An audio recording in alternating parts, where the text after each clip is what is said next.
Hoje nós vamos dar continuidade ao nosso estudo sobre quebra de maldição, né?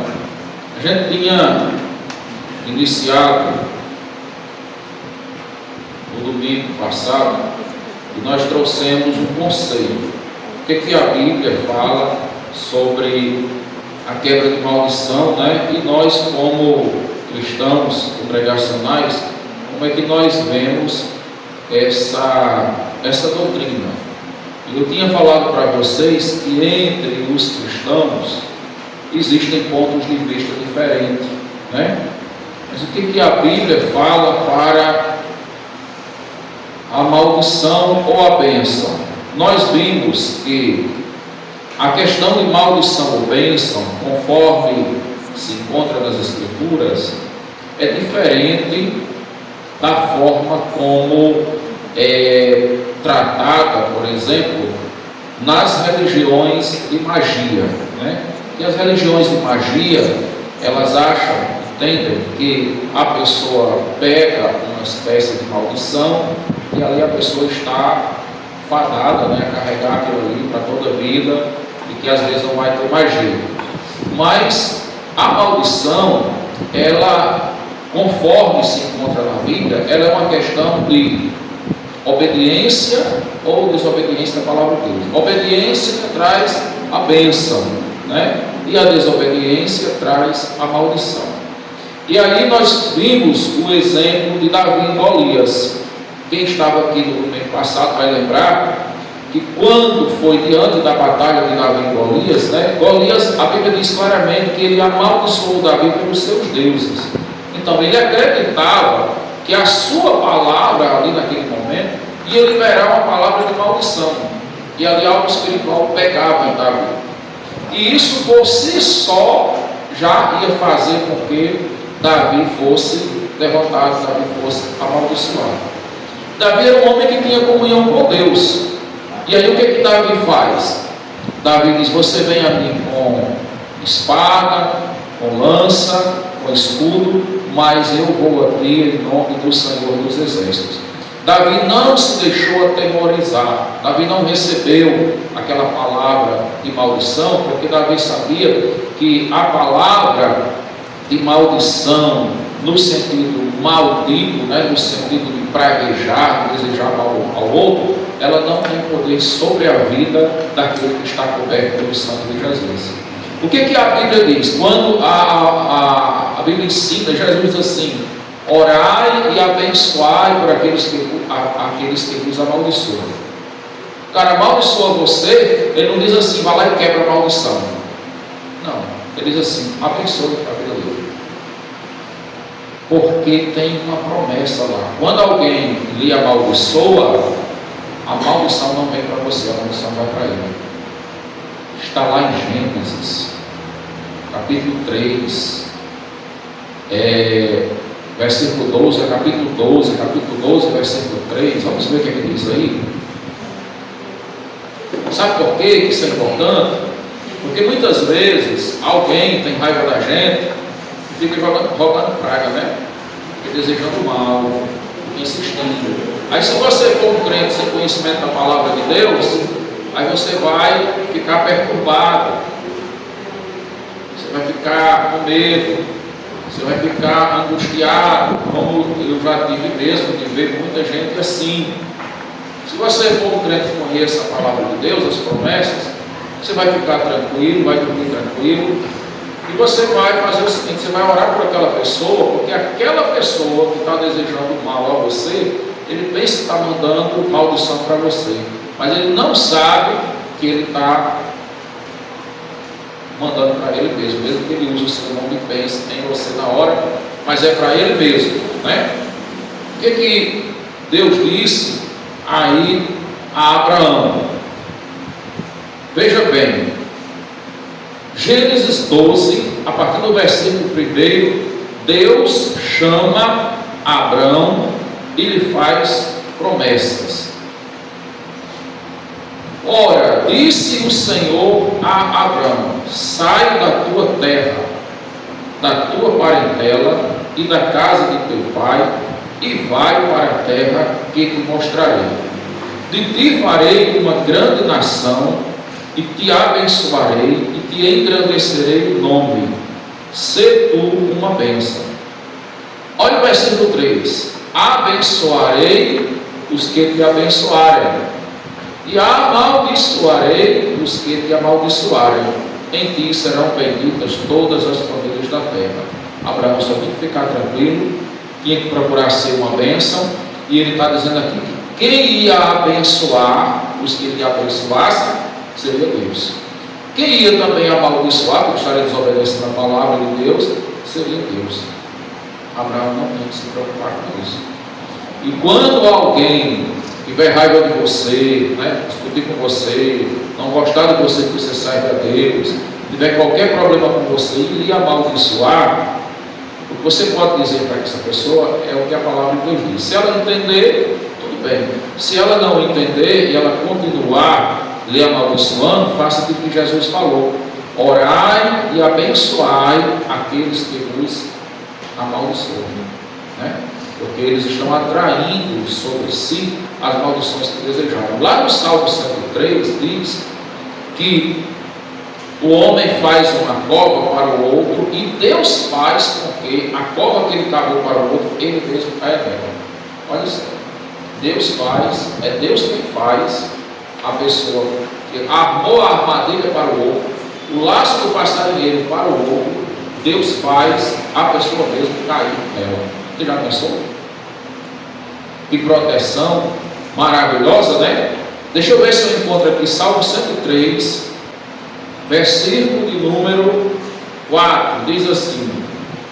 Vamos ver a partir do 3 para a gente entender melhor. Ele é quem perdoa todas as tuas iniquidades, quem sara todas as tuas enfermidades, quem da cova redime a tua vida e te coroa de graça e misericórdia, quem farta de bens a tua velhice, de sorte que a tua mocidade se renova como a da águia. Aí tem um versículo aí na frente que ele vai dizer que a pessoa cava a cova para o cristão, e Deus faz com que a pessoa caia na cova que ele mesmo cavou. E aí eu queria perguntar para você, se você, como uma pessoa crente, de repente alguém dissesse para você: olha, o seu nome quer dizer uma coisa assim, que é maldição, o seu nome tem alguma coisa. Aí dissesse para você que tem algum significado, como uma vez eu vi uma missionária falando, o nome dela tem um significado que nas religiões de mistério, nas religiões pagãs, realmente tem uma atribuição meio maldita, que atrai maldição. O que você faria? Você acha que você precisaria de um ritual de quebra de maldição? Ou você simplesmente, em Jesus, você está protegido disso? O que você faria?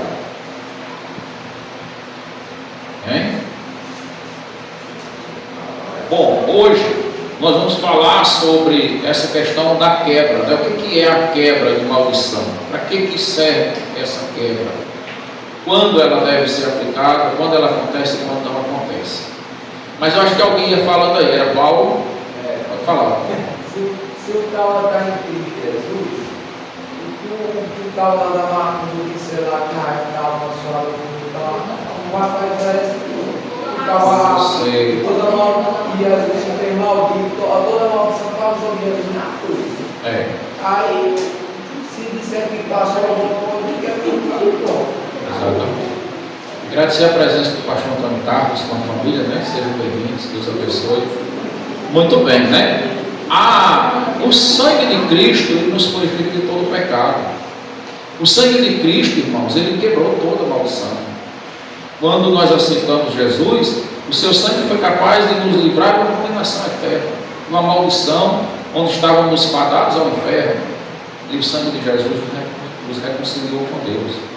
Então, se ele fez uma reconciliação para a vida eterna, muito mais, de outras coisas. Deu para encontrar aí, Aninha? Aqui na página 23.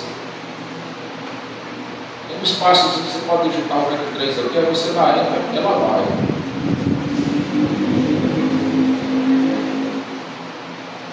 Ó, você vai acompanhando ela aqui, ó.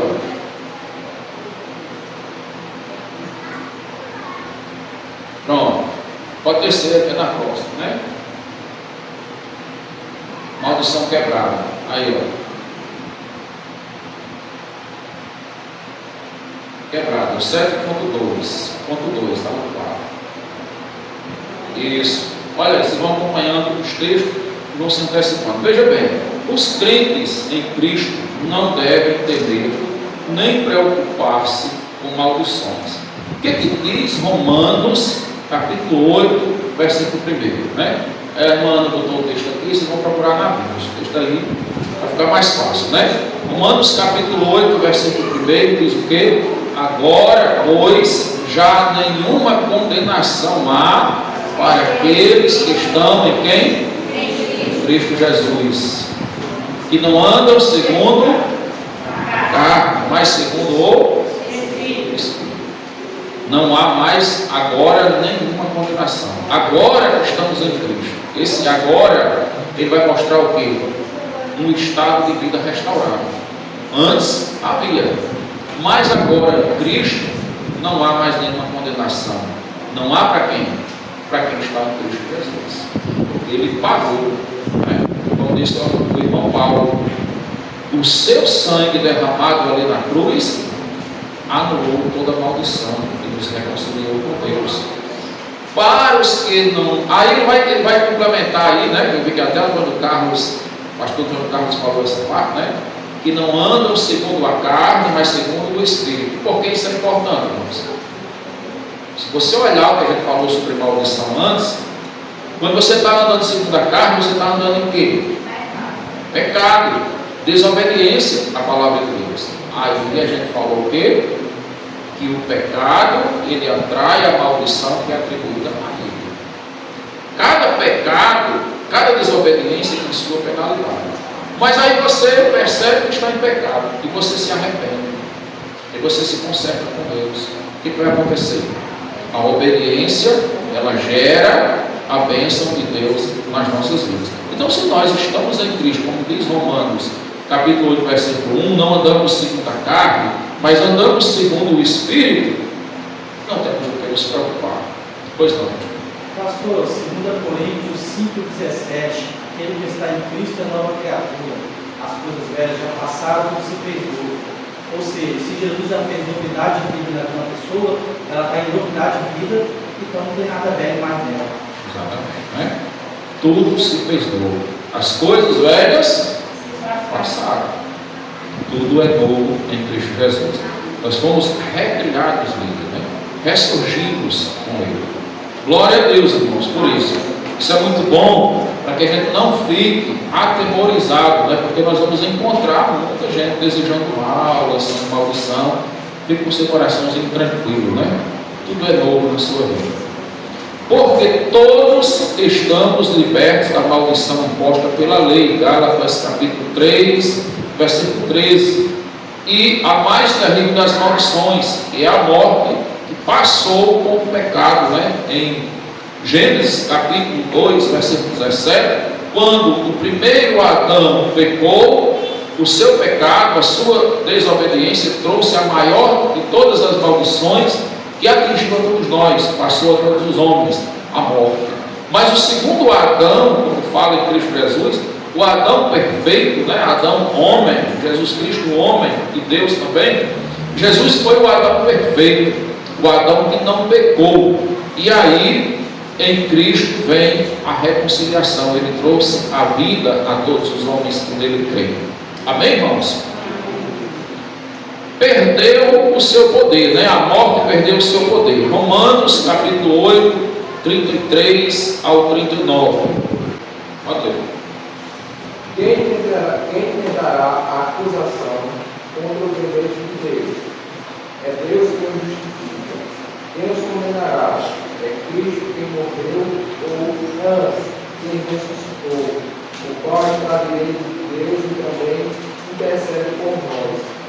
Quem nos separará do amor de Cristo? Será que tribulação, ou angústia, ou perseguição, ou fome, ou nudez, ou perigo, ou espada, como está escrito: por amor de ti, seremos entregues à morte dia e dia todo. Fomos considerados como ovelhas para a matadouro. Nada nos separa do amor de Deus que está em Cristo Jesus, né? Nem a morte, nem a espada, nem as coisas do presente, nem as coisas do porvir. E aquele a quem Deus justificou, quem tentará acusação? Quem pode condenar? Se diante de Deus você está limpo, nós estamos limpos pelo sangue de Jesus. Não há mais condenação, né? Em 1 aos Coríntios, capítulo 15, também, versículos 53 ao 57, ele diz: porque é necessário que este corpo corruptível se revista da incorruptibilidade e que o corpo mortal se revista da imortalidade. Quando esse corpo corruptível se revestir da incorruptibilidade e o que é mortal se revestir da imortalidade, então se cumprirá a palavra que está escrita: tragada foi a morte pela vitória. Onde está, ó morte, a tua vitória? Onde está, ó morte, o teu aguilhão? O aguilhão da morte é o pecado, e a força do pecado é a lei. Graças a Deus que nos dá a vitória por intermédio de nosso Senhor Jesus Cristo, né? Essa bênção aqui, ela está sendo vista dentro de um processo de aperfeiçoamento, porque a Bíblia diz que o último inimigo a ser vencido é a morte, né? Que é a maior de todas as maldições, que entrou por causa do pecado. Mas o corpo corruptível, ou seja, o corpo de matéria, o corpo que se degenera por causa da doença, da morte, do pecado que entrou no mundo, ele vai ser revestido da imortalidade. E aí Paulo vai dizer que nós receberemos um corpo semelhante ao corpo de Cristo Jesus, né? Corpo de Cristo Jesus, corpo espiritual, para vivermos eternamente com Ele. Então, a maldição que é quebrada, ela foi quebrada na cruz. Aquele que aceitou Cristo, o sangue de Jesus lhe purificou de todo o pecado, e houve aí uma quebra de maldição. Se tornam desnecessários aqueles rituais, né, onde muitos cristãos ficam perturbados no dia de noite, quebra hoje, desmancha hoje, quando é amanhã a pessoa já acha que está imaculado de novo, depois já quebra de novo, e fica aquele quebra e renova, e quebra e renova, e parece que o mundo espiritual fica como se fosse uma brincadeira. Deus desmancha, o diabo vai lá e faz de novo, Deus desmancha e o diabo faz de novo. Quando é o contrário, né? A gente viu lá em 1 João, acho que capítulo 4, se não me engano, versículo 3, ou ao contrário, que vai dizer que o Filho de Deus se manifestou para desfazer as obras do diabo. Então, Jesus desfez, ele desmancha e ele liberta, e aquele que foi libertado por Cristo está liberto. Agora, no 7.3, a gente vai ver ali, a maldição hereditária, né? A maldição hereditária. Qual é a ideia de maldição hereditária? A chamada maldição hereditária, que consiste em acreditar-se que os pecados, alianças e padrões estabelecidos pelos antepassados, com base em Êxodo 20, versículos 5 e 6, e Deuteronômio 5, 19 e 10, deve ser doutrina rejeitada pelas seguintes razões. O que diz aí? Vamos ver o que está escrito em Êxodo capítulo 20, versículos 5 e 6. Não as adorarás, nem lhes darás culto. Está falando das imagens, né? Vem em cima. A partir do versículo 4 você vai perceber isso. Não farás para ti imagem de escultura, nem semelhança alguma do que há em cima dos céus, nem embaixo na terra, nem nas águas debaixo da terra. Não as adorarás, nem lhes darás culto, porque eu sou o Senhor teu Deus, Deus zeloso, que visito a iniquidade dos pais e dos filhos até a terceira e quarta geração daqueles que me aborrecem, e faço misericórdia até 1000 gerações daqueles que me amam e guardam os meus mandamentos. O que nós podemos perceber aqui, né? Nesse texto, nós encontramos o decálogo, os 10 mandamentos, que tem lá em cima, no capítulo 20. E aí a gente vinha falando anteriormente sobre as maldições que são impostas na lei. Então, na lei de Deus, um dos mandamentos que ele fala ali é contra a idolatria, né? Não fazer para ti imagens, esculturas em semelhança de uma para lhe adorar. Aí ele vai dizer, porque eu sou Deus zeloso, que visita a iniquidade dos pais, dos filhos, até a terceira e quarta geração daqueles que me aborrecem.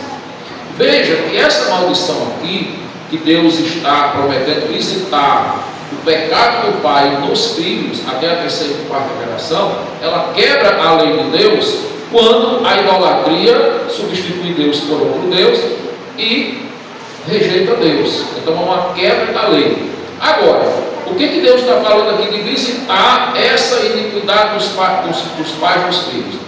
Quando você vê gerações sem a palavra de Deus, né? Então aquelas gerações sem a palavra de Deus, sim, as consequências dos pais podem cair sobre os filhos, Deus visita.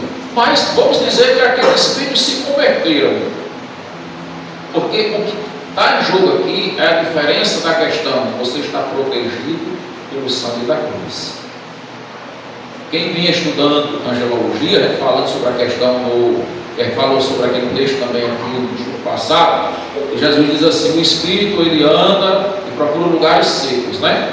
Quando você não tem Cristo na sua vida, você está exposto a tudo, você está desprotegido. Mas Cristo, o sangue de Cristo nas nossas vidas, é o que nos cobre, é o que nos guarda dos esconderijos de Deus. Então, Deus muitas vezes sim castigou Israel por causa dos pecados dos seus antepassados. A idolatria trouxe maldição e aquelas maldições passaram ali. Mas Deus poupava aqueles que lhe obedeciam, e por causa dos que lhe obedeciam, Deus muitas vezes perdoou, né, e poupou os filhos de Davi, os filhos os descendentes de Abraão. Quantas vezes encontra na Bíblia alguém estava lá e Deus dizia assim: eu ia castigar Israel, mas me lembrei de Davi, e por causa de Davi eu não castiguei. Eu ia destruir alguém, mas me lembrei de Jacó, me lembrei de Abraão, me lembrei das promessas que fiz a Davi. E aí, quando Deus se lembrava, Deus poupava aquelas gerações por causa da sua misericórdia, né? Só que no Novo Testamento, nós estamos falando de quê? No Novo Testamento, a gente vai ver que é possível também uma pessoa que consagrou sua família, aquela família ali, ela não está coberta pelo sangue da cruz, é possível sim que a família toda sofra maldição. Mas quando alguém aceita Cristo, aquela maldição do pai, do antepassado, não está na vida daquela pessoa. Por quê? Porque a gente falou há pouco. Quando você se converte, tudo foi destruído na cruz de Cristo. Cristo quebrou com o seu sacrifício ali toda a maldição. Então, mais uma vez, vem paz ao nosso coração. Então, é nesse sentido que o autor está dizendo aqui que nós não podemos usar esses textos hoje para alimentar aqueles pensamentos de alguns cristãos que falam que você precisa de um ritual, né? Com base em Êxodo 20, capítulo 20, versículo 5 e 6, Deuteronômio 5, 9 e 10, que é o mesmo texto, para poder se libertar de maldição. Primeiro, ele apresenta aqui alguns motivos, né? Quem amaldiçoa é Deus, por desobediência a Ele. Ele é quem age, visitando a maldade dos pais e dos filhos, que continuam praticando os mesmos pecados. Então, essas maldições, as maldições da lei, na verdade, são o quê? São os castigos, as correções de Deus. Que Deus, por ser bom e misericordioso, mesmo quando Ele castiga, ou seja, quando Ele amaldiçoa, se você quiser usar a linguagem, Ele ainda é benevolente. Mesmo quando Ele amaldiçoa, se a pessoa reconhecer e se converter, ela passa para o estágio da bênção de Deus, da transformação de Deus, né? Os crentes precisam e podem crer que nenhum débito existe acumulado contra eles, a partir do momento em que se apropriarem da vitória de Cristo na cruz. Colossenses capítulo 2, 14 e 15, a gente leu esse texto de manhã, no outro estudo, não foi? O que diz aí Colossenses 2, 14 e 15? E a vós outros que estáis mortos pelas vossas transgressões e pela incircuncisão da vossa carne, vos deu vida juntamente com ele, perdoando todos os nossos delitos, tendo cancelado o escrito da dívida que era contra nós e que contava de ordenanças, o qual nos era prejudicial, removeu inteiramente, encravando na cruz. Amém? Glória a Deus, né? Jesus, com seu sacrifício perfeito na cruz, ele removeu tudo aquilo que era maldição, tudo aquilo que era pecado, tudo aquilo que era o escrito da dívida contra nós. Fomos absolvidos completamente. O segundo motivo aí, que não se pode usar o texto para justificar a quebra de maldição, né? Acreditar que as maldições familiares se transmitem automaticamente, ter-se-ia de acreditar que as bênçãos também sejam automaticamente transmitidas. Não é bem lógico isso? Se, por causa do pecado dos filhos, as maldições, pecado dos pais, as maldições são transferidas aos filhos, então a obediência dos pais e as bênçãos dos pais também deveriam ser transferidas aos filhos. Mas o que é que ele diz em Ezequiel capítulo 18? Que cada um pagará pelo seu pecado. O pecado do pai não cairá sobre o filho, e nem o pecado do filho cairá sobre o pai, assim como a justiça do pai não virá para o filho, não servirá para o filho, e nem a justiça do filho servirá para o pai. Cada um dará contas de si mesmo diante de Deus. Então, principalmente no Novo Testamento, que nós sabemos que Deus lida com pessoas onde a salvação ela é individual, né? É uma questão da sua consciência com Deus. Afirmar-se que uma aliança demoníaca dos pais amarra os filhos implicaria em acreditar-se que a fé possuída pelos pais também salva os filhos automaticamente. Deixa eu só lembrar que aqui nós estamos falando do quê?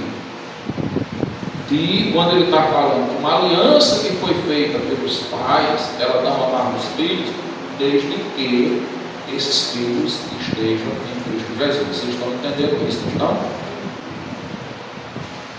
Quer falar alguma coisa, pastor, sobre essa questão? Achei muito parecido assim, parece que ele estava fazendo, você sabe, muito parecido com o padre, né? O padre faz assim, ó. Aí agora ele está fazendo assim, ó.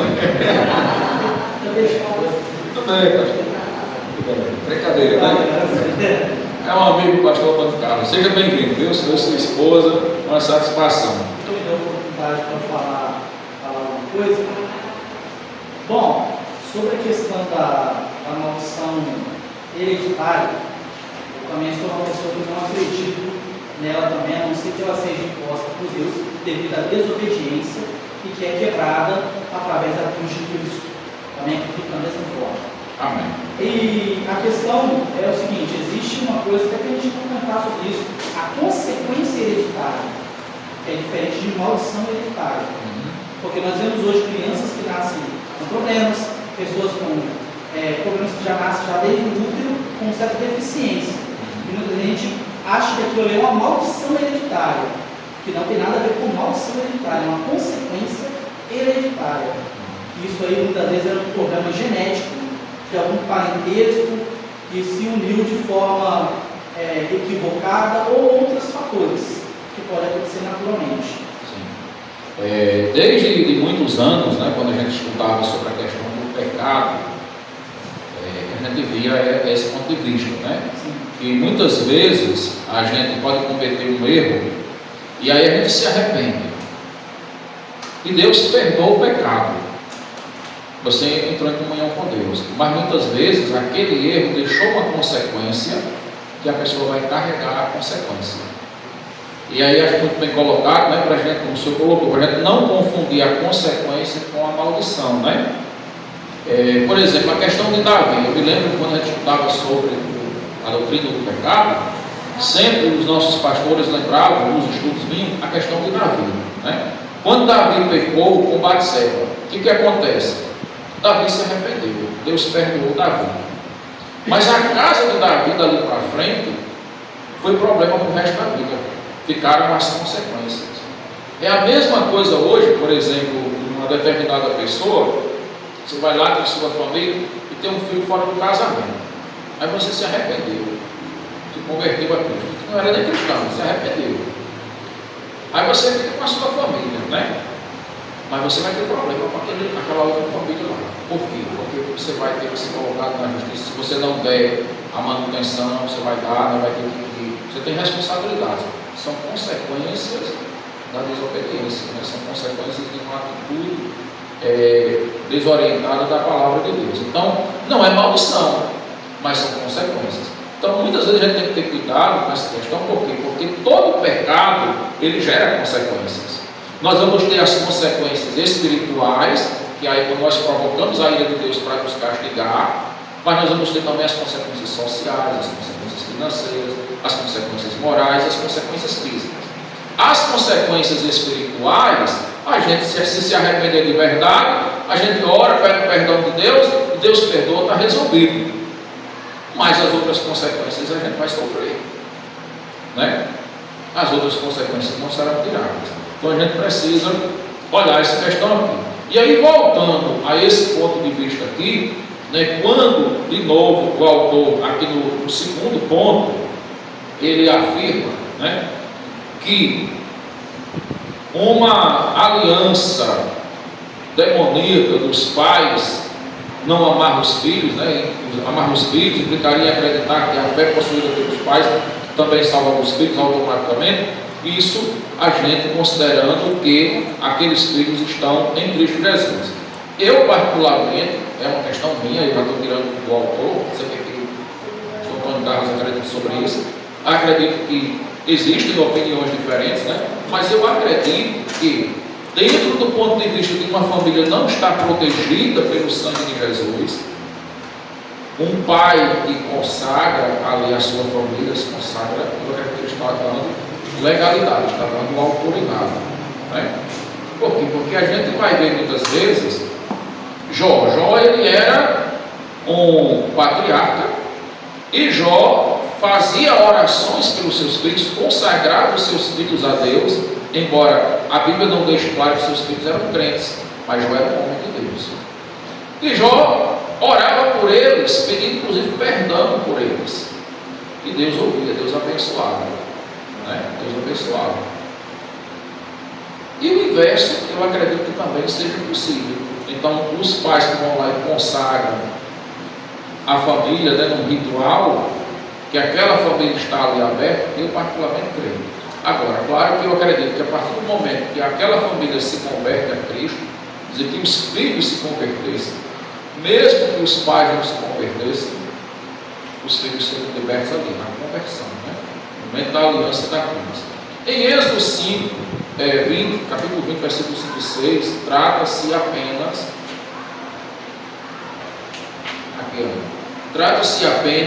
do desdobramento tanto do pecado da desobediência quanto da obediência na vida dos descendentes. Terceiro ponto aí, a responsabilidade humana é espiritual. Eu já começo a trazer mais para essa ideia que nós temos hoje do que do Novo Testamento, né? Ele dá Romanos capítulo 14, versículo 2, e Ezequiel capítulo 18, que foi o que eu já citei agora há pouco, mas a gente vai ver aí alguns versículos também de Ezequiel. Primeiro, Romanos capítulo 14, versículo 12. Veja o que está escrito aí, Romanos 12, 12, diz assim: assim, pois, cada um de nós dará contas de si mesmo a Deus. Quem está dizendo isso? Paulo diz isso também na carta aos Coríntios. E cada um dará conta de si quando comparecer diante do trono branco, diante do juízo final. Cada um responderá pelos seus próprios atos, pelas suas próprias obras diante de Deus. E em Ezequiel, capítulo de número 18, Ezequiel 18:4 já fala, né? Aí você pega a promessa de Deus a partir do versículo 3, ele diz: tão certo como eu vivo, diz o Senhor Deus, jamais direis este provérbio em Israel: eis que todas as almas são minhas, como a alma do pai, também a alma do filho é minha. A alma que pecar, essa morrerá. Sendo, pois, o homem justo e fazendo juízo e justiça, não comendo carne sacrificada dos altos, nem levantando os olhos para os ídolos da casa de Israel, nem contaminando a mulher do seu próximo, nem se chegando à mulher na sua menstruação, não oprimindo a ninguém, tornando o dever ao devedor a coisa penhorada, não roubando, dando o seu pão ao faminto, cobrindo o nu com vestes, não dando o seu dinheiro à usura, não recebendo juros, desviando a sua mão da justiça e fazendo verdadeiro juízo entre homem e homem, andando nos meus estatutos, guardando os meus juízos e procedendo retamente, o tal justo certamente viverá, diz o Senhor dos Exércitos. Né? Outro versículo importante aí é o versículo de número 18. Ele diz assim: quanto a seu pai, porque praticou extorsão, roubou os bens do próximo e fez o que não era bom no meio do seu povo, eis que ele morrerá por causa da sua iniquidade. Mas dizeis: por que não leva o filho à iniquidade do pai? Porque o filho fez o que era reto e justo e guardou todos os meus estatutos e os praticou, por isso certamente viverá. Agora olha o versículo 20 e o versículo 21. A alma que pecar, essa morrerá. O filho não levará a iniquidade do pai, nem o pai a iniquidade do filho. A justiça do justo cairá sobre ele, e a perversidade do perverso cairá sobre este. Mas se o perverso se converter de todos os pecados que cometeu, e guardar todos os meus estatutos, e fizer o que é reto e justo, certamente viverá, não será morto. De todas as transgressões que cometeu, não haverá lembrança contra ele. Pela justiça que praticou, viverá. Então veja que até no momento que Deus castiga, que Deus lança a sua ira, a sua indignação para cobrar pelo pecado, Ele é misericordioso e Ele ainda dá chance ao perverso de se arrepender dos seus pecados e viver. Porque nesse texto também que vai dizer que Deus não tem prazer na morte do homem, nem mesmo o perverso. Antes Deus quer, Deus espera que o perverso se converta e viva, né? Deixa eu continuar lendo esse texto porque ele é bom. Versículo 23, ele diz assim: acaso tenho eu prazer na morte do perverso? Diz o Senhor dos Exércitos. Não desejo eu antes que ele se converta dos seus caminhos e viva? Mas desviando-se o justo da sua justiça e cometendo iniquidade, fazendo segundo todas as abominações que fez o perverso, acaso viverá? De todos os atos de justiça que tiver praticado, não se fará memória. Na sua transgressão, com quem transgrediu, e no pecado que cometeu, neles morrerá. Você vê que a justiça de Deus, ela é reta para todos os lados. Ao mesmo tempo que ele disse que se o perverso se converter do seu pecado e agora praticar justiça, Deus apagou o pecado quando ele se converteu, e Deus não lembrará mais disso. Mas ele vai dizer que se o justo abandonar o caminho da justiça e praticar a iniquidade, a sua justiça não será lembrada. Pelo pecado que ele cometeu, ele morrerá. Então Deus dá a cada um segundo as suas obras. Versículo 25. No entanto dizeis: o caminho do Senhor não é direito. Ouvi agora ao caso de Israel. Não é o meu caminho direito? Deus está questionando. Não são os vossos caminhos tortuosos? Desviando-se o justo da sua justiça e cometendo iniquidade, morrerá por causa dela, da iniquidade, né? Da iniquidade que cometeu, morrerá. Mas convertendo-se o perverso da perversidade que cometeu e praticando o que é reto e justo, converterá ele a sua alma em vida, pois se considera e se converte de todas as transgressões que cometeu, certamente viverá, não será morto. Amém? Que o Senhor esteja nos abençoando por essa palavra, né? Continuando aqui, maldição de nomes. Aí eu queria fazer uma pergunta, né, que eu tinha feito lá na frente. Eu vi uma vez uma missionária dizendo que ela, depois de missionária, estava no campo, ela descobriu que o nome dela significava filha de Iemanjá. E ela disse que ficou preocupada, né? Foi pesquisar. Aí disse que ficou orando, vou orar a Deus para que todo mal seja quebrado, que nada aconteça sobre a minha vida, e a partir de agora eu creio que o sangue de Jesus está sobre mim. E ela disse que ficou em paz. Mas ela ficou com essa experiência para compartilhar, né?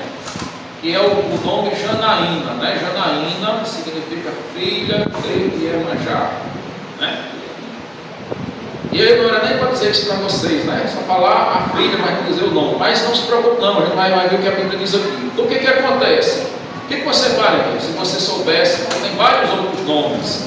Olha só, existe um livro baseado nos conceitos mais judaicos, né? Porque os judeus, eles são muito supersticiosos. E se você olhar o pessoal da macumba, é pura superstição. E se você olhar muitos crentes hoje, né, pastor, é pura superstição. Tem muita superstição dentro da igreja também. Então o que acontece? Os judeus têm muito essa coisa de que há poder nos nomes. Há poder nos nomes. E aí tem um livro lá para você escolher o nome do bebê. Até há pouco tempo vendia esse livro aí na internet, né? Porque aqueles nomes que têm um significado mais de bênção, mais bíblico. O que acontece, gente? Eu volto de novo àquela questão, quando a Bíblia diz assim, que a maldição do homem. Isso é muito bom você estar em paz com você, porque a gente vê todos os dias crente com medo, né? Fulaninho teve raiva de mim, aí na sua raiva desejou mal. Agora, nada vai dar certo, mano. A pessoa passa aqui na cabeça, né? E a pessoa já ficou embacumbada, ele se macumbou, não foi o outro. É a pessoa que psicologicamente, é a macumba psicológica que você atrai, né? Toma posse, né? Embora aquela palavra não tivesse poder em si, mas o efeito psicológico, ele vai gerar sim um problema, porque você pegou aquilo. É aquela questão lá de Davi e Golias. Davi não pegou aquilo para ele. Pois não. Pastor, o senhor falou sobre isso, eu lembrei de uma coisa. A gente, quando a gente estuda psicanálise, psicologia, a gente aprende que as palavras têm sim um poder, mas um poder de influenciar. Um pai, por exemplo, que às vezes fica fazendo que o filho escute toda hora da boca dele que ele é fracassado, derrotado, que ele não consegue. Aquilo ali pode trazer perturbações para aquela criança ali, na maioridade dela no futuro. Mas não quer dizer que isso aí seja alguma coisa espiritual. Isso é uma coisa tão natural como qualquer outra coisa. Não tem nada a ver com espiritual isso aí. O que eu vejo, né? A palavra, ela tem o poder que a gente atribui a ela. Né? Por exemplo, eu já ouvi muita gente que desejou tudo de mal para mim. E até hoje estudo. Como eu estudo. E já ouvi desde criança, todo tipo de coisa. E até aqui Deus tem me guardado e tem dado para mim. Talvez por essa vivência que eu tive, muito marcado por essas vivências, que eu consegui desenvolver essa percepção. Eu acredito que a palavra, se a minha visão em si, ela não tem um poder nela. Como por exemplo, a energia tem um poder nela. A energia tem um poder sim. Se eu acreditar ou não, se eu tocar lá, eu posso dizer assim, eu não acredito. Mas eu vou levar um choque. Se eu acreditar também. A palavra que o senhor falou, né? O pai pode dizer, a mãe pode dizer, o irmão pode dizer, o vizinho pode dizer. Mas a palavra do outro só vai ter um poder sobre mim se eu atribuir poder. A palavra de Deus não. A palavra de Deus é diferente. Deus diz assim, isso vai acontecer. O homem diz, eu não acredito. Vai acontecer, porque Deus faz acontecer. Que o homem acredite, que o homem deixe de acreditar. Agora, a palavra do homem, ela só tem para mim o poder que eu atribuí a ela. Se ele me desejar o mal e eu pegar aquilo ali, acreditar que aquela palavra pegou, que agora aquilo ali vai acontecer, a minha mente vai me conduzir e eu vou começar a ter atitudes, e aí vou começar a quebrar uma coisa dentro de casa, vai começar a não dar certo, aí eu vou fortalecer cada vez mais. Foi aquilo. E daí a pouco está tudo bagunçado mesmo. Falando como eu creio, vocês vão observar na vida de vocês, pode até ser que vocês descubram diferente. Agora, se eu não atribuo aquele poder, aquela palavra do homem, ela não tem poder sobre mim. Porque se fosse assim, quando alguém nos amaldiçoasse, Jesus e Paulo vão dizer isso, né? Orai por aqueles que vos maldizem, por aqueles que vos amaldiçoam e abençoai a vida deles. Eles vão mandar a gente quebrar a maldição. Mas ele não manda quebrar a maldição, ele manda a gente abençoar ele. Por quê? Porque lá em Gênesis, no capítulo 12, versículo 3, Deus diz assim: eu abençoarei os que me abençoaram. E eu, Deus é quem abençoa e Deus é quem amaldiçoa. E eu amaldiçoarei aqueles que me amaldiçoaram.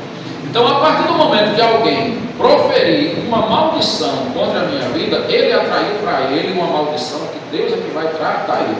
Então, quando a Bíblia está dizendo que eu que devo orar por aquela pessoa, eu que tenho a autoridade da bênção como cristão, eu vou abençoar ele para que ele não seja amaldiçoado pela maldição dele, que embora ele tenha atribuído a mim, mas vai cair sobre ele. Aí eu que abençoo ele para ele não sofrer aquela consequência. Mas eu estou isento, porque eu estou coberto pelo sangue da cruz. Agora é claro, se a pessoa não tiver coberto pelo sangue da cruz, se você não tiver fortalecido pela palavra, aí a vida espiritual está aberta, aí vai entrar aquela maldição lá que vem do ocultismo, né? Que vai pegar. Eu percebo muito claramente que Golias tentou fazer isso com Davi, né? Quando Davi se apresenta para a batalha, a primeira coisa que Golias tentou fazer com Davi, ele não tentou intimidar pelo seu físico, ele tentou intimidar pela palavra de maldição. O exército que estava atrás, a Bíblia diz claramente que todos eles olhavam para Golias e tinham medo, porque Golias era alto, Golias era forte, a espada de Golias dava não sei quantos côvados de comprimento, então eles tinham medo pelo físico. Davi era pequenininho, ele sabia que Davi não estava temendo a ele pelo físico.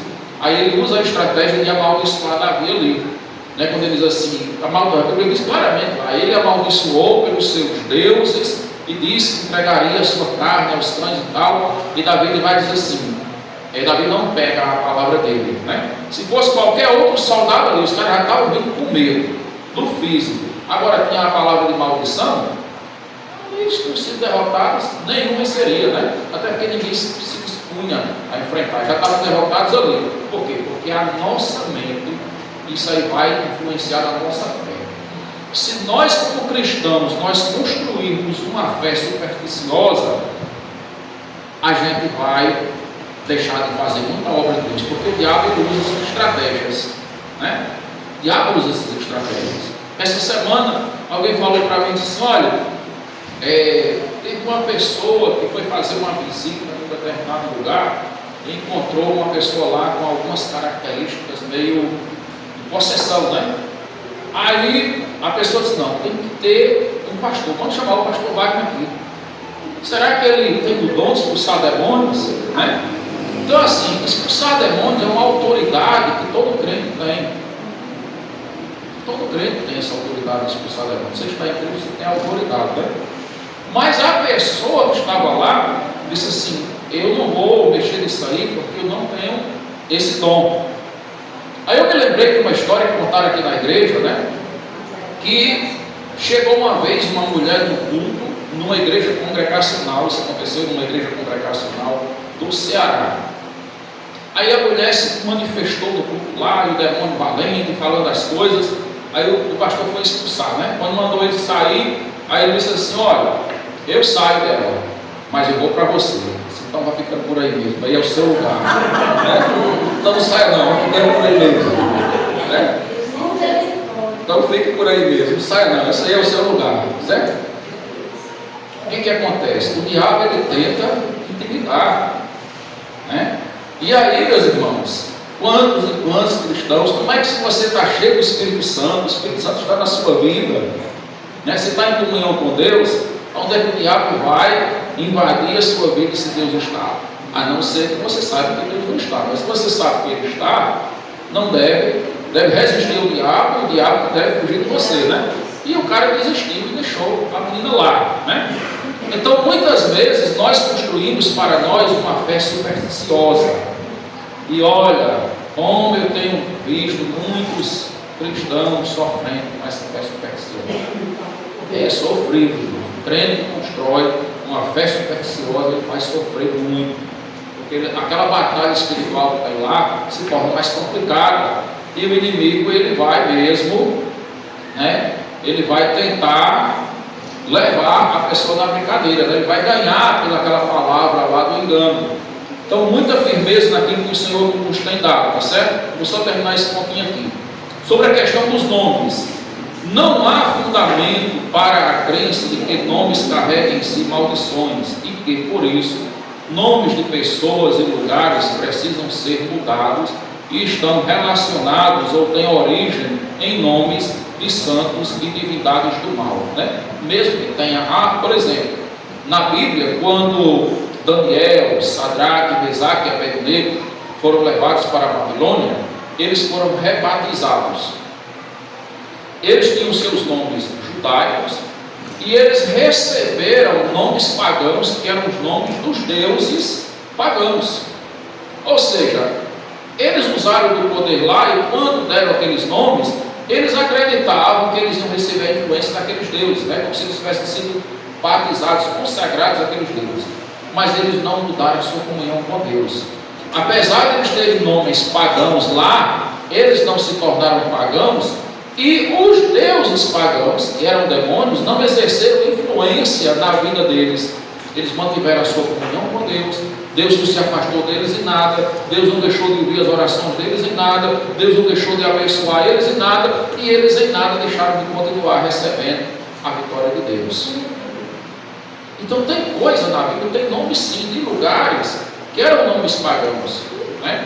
E aí você não vai precisar agora, mas se você descobrir, então você vai ter que mudar o seu nome, fazer um novo registro, mexer com justiça, e ficar preocupado, e fazer um ritual de quebra de maldição. A maldição foi quebrada na cruz, em nome de Jesus, né? As provas da inconsequência desta crença podem se dar mediante a consideração de nomes de personagens bíblicos. Daniel e seus amigos receberam nomes de deuses pagãos, contudo, continuaram fiéis ao verdadeiro Deus. Daniel, capítulo 1, versículo 7. Vamos ver aí? Quem estava em Ezequiel é o próximo livro, né? Ezequiel, Daniel, está bem pertinho aí, né? Capítulo 1, versículo 7, que diz assim: o chefe dos eunucos lhes pôs outros nomes, a saber, a Daniel, o de Beltesazar, a Ananias, o de Sadraque, a Misael, o de Mesaque, e a Azarias, o de Abednego. Quem foi que pôs o nome? O chefe dos eunucos deu outros nomes a eles.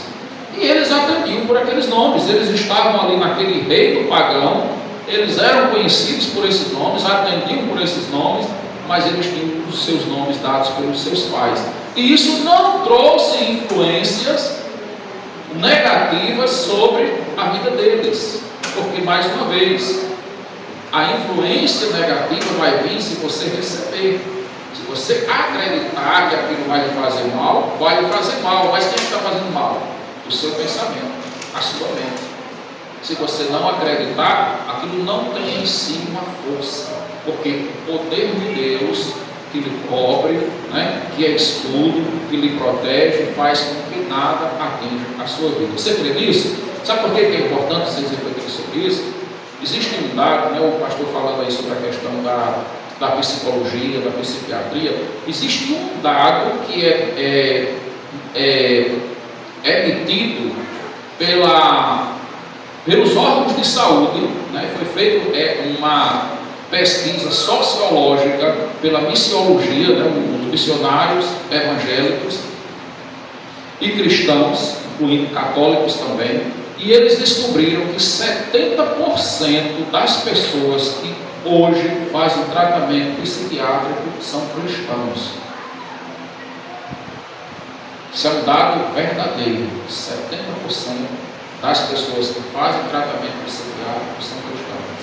Fica apenas 30% para os ateus, para quem tem outras religiões, para quem não tem religião nenhuma. E por que isso, irmãos? É uma coisa a se perguntar, porque a religião, o Evangelho de Cristo, ele vem para nos curar. Mas existem muitas doutrinas que estão sendo adoecendo o público. A gente pode matar ou dar vida daquele público.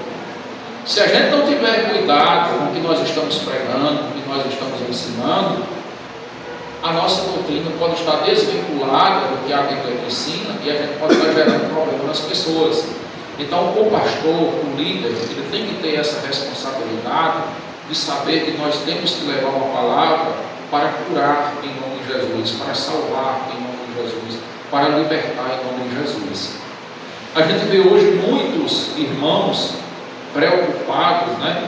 O cara tem que passar um óleo lá para ungir a parede do muro, tem que passar um óleo para ungir o carro, para ungir a moto, tem que ungir o portão da casa, né? Tem que ungir o telhado lá do comércio dele, a chave do comércio. E aí, uma vez por semana ele esqueceu, estava naquela correria, não deu para renovar aquela unção, aí já está preocupado, achando que o mal entrou ali, e ele vai achar que o mal deixou de entrar, que foi protegido por causa daquela unção lá. Ungiu ali, né? Quando na verdade a unção que nos protege é a unção de Deus nas nossas vidas, é a guarda do Senhor nas nossas vidas. Então, só para terminar, a genealogia de Jesus inclui nomes outrora comprometidos com pecados e com a herança estranha à relação entre Deus e Israel, e do paganismo. E isso não comprometeu a santidade do Filho de Deus, nem lhe acarretou qualquer maldição. Mateus capítulo 1, versículos 3, 5 e 6. O 3 diz assim: Judá gerou a Tamar, de Tamar a Pérez e a Zera. Pérez gerou a Esrom a Arão. Versículo de número 5. Salomão gerou a Raabe e Boaz. Este de Ruth gerou a Obed e Obed a Jessé. Versículo 6. Jessé gerou ao rei Davi, e o rei Davi a Salomão, Salomão, da que fora mulher de Urias. Veja bem, no versículo de número 5 fala sobre Raabe. Quem era Raabe? Raabe era uma cananeia, lá de Jericó, né? Aqueles povos cananeus que Deus tinha mandado Josué com o exército de Israel, que ia destruir Jericó, ia matar todo aquele povo ali, que Deus tinha entregado nas mãos. E Deus salvou Raabe, né, por aquela aliança que ela fez lá com os espias, os homens que foram mandados por Josué. Quando ela acolheu eles em sua casa, esteve do lado do Deus de Israel, ela foi poupada. E ela aceitou o Deus de Israel, se converteu ali depois, né, foi acolhida com a sua família, e ela vai se tornar aí a mãe de gerou de Raabe a Boaz. Boaz era o avô de Davi, né? Boaz era o avô de Davi. Então vinha dessa descendência dos cananeus, dos povos pagãos, mas que ali aceitaram a palavra do Deus de Israel. E aí, precisou mudar o nome dela. Na genealogia tem lá entre parênteses, não era Raabe, mas tem que chamar no nome judaico, porque o nome de Raabe era pagão. Não, está escancarado abertamente, era Raabe, veio lá dos cananeus e tal, e aí estava na genealogia de Jesus. E não tem ali nem maldição hereditária, né, do passado ali, né, essa bisavó de Jesus ali, de José, né, a descendência ali de José, o pai de Jesus, de de Davi, melhor dizendo, não tinha nada, porque a bênção ou a maldição é algo é uma consequência da obediência ou da desobediência a Deus. Então a gente para aqui, na próxima semana a gente termina aí esses dois pontinhos, vai ser o 7.5 e o 7.6, tá bom? Que o Senhor nos abençoe.